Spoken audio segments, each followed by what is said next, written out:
It's time for us to take a quick look at what's happening on the covers of the dailies this morning. And we're going to have Mike joining us on this one. Why introducing me? How are you doing, Mike?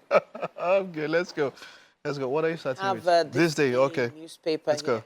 It says NNPCL gets $3 billion loan from Afrexim Bank to stabilize FX and naira gains. Funds to be released in installments, repaid with crude oil. Petrol prices may fall on increasing dollar liquidity. And it also says here, government that detained, vilified Emefiele for taking FX loans to defend naira, also going the same route, it says here. What else do we have? It says, on the Forex crisis, we must export, else things will not get better, says Obaseki. And right at the top, it says here, Tinubu assigns portfolios to 45 minister designates ahead of Monday's swearing in. Now, there is quite a list of ministers that we've been seeing. It's a very interesting list. Actually, some of the names here, Edwin Finance, Keyamo Aviation, Badru Defense, Oyetola Transportation, Bagudu Budget, and Umahi Works, and Wike FCT. Quite a lot of buzz on social media as well about this particular list. And I have to say, I was actually intrigued with how much people are showing an interest in this list, and also trying to give their own version of assessment of how impactful each of these people will be in their designated areas. Definitely, to put Nigeria together, the onus falls on not just the president, but the governors, and especially the ministers also. They are part of a cabinet. In fact, even more on them than the president, because, I mean, when you look at the ministry, so for instance, you say something like works or housing, or mineral resources, as it were, as it's being called now, steel and all of that. These people, when they have allocations, what do they do with what they need to be done? I mean, it's not the president at that particular point. So yes, interest will be shown. Hopefully, these people are.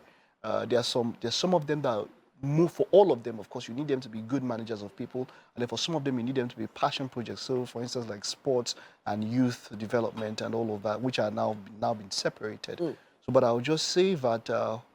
I hope the most important thing is that they understand how to manage people, how to manage resources, because more it's people and resources. Resources will be allocated to them, and then it's all about how they manage those resources that will be allocated to their respective ministries.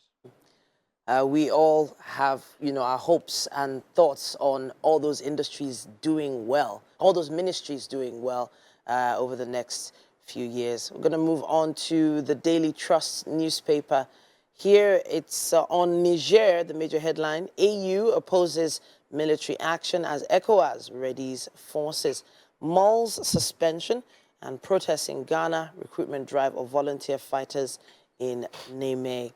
It says here under the masthead, palliatives, federal government approves 180 billion for states.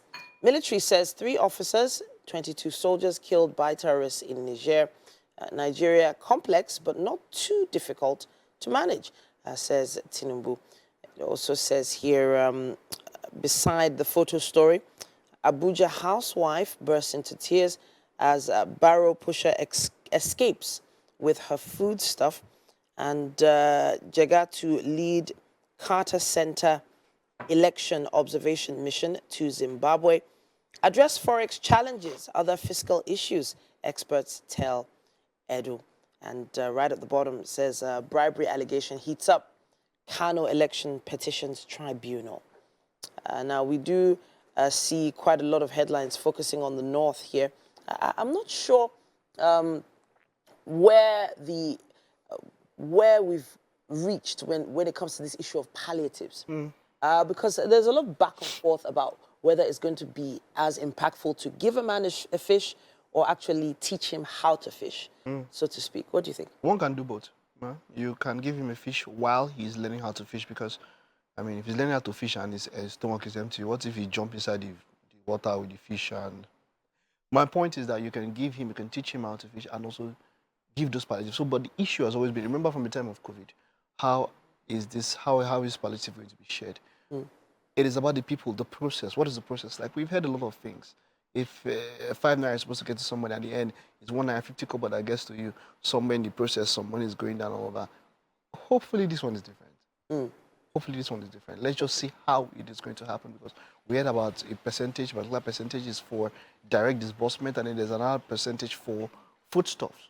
So let's just see how this one is going to be disbursed, and if it's going to be fair, as it were, if it's going to be transparent. Yeah. That's talking about the process for disbursement. I actually think there's a gap there for people in maybe tech to figure out, if you can figure out proper ways these palliatives can be distributed. I mean, it's not hard now. Everybody, there's a BVN, there's a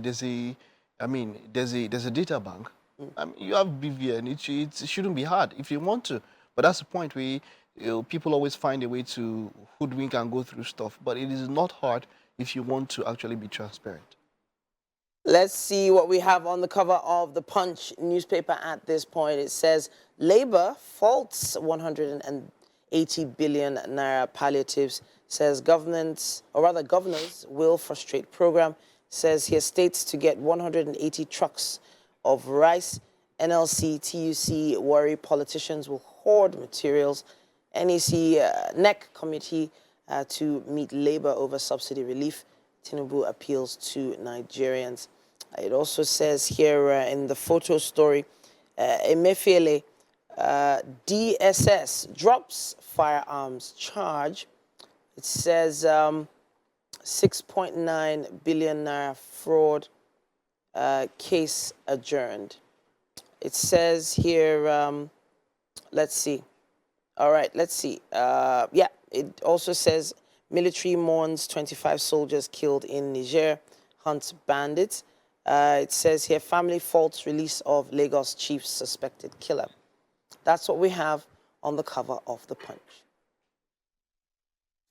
All right, then, at this point, we have to wrap it up on the covers on the dailies for this morning. Thanks, Mike, for joining us on this one. MM is standing by with our chef.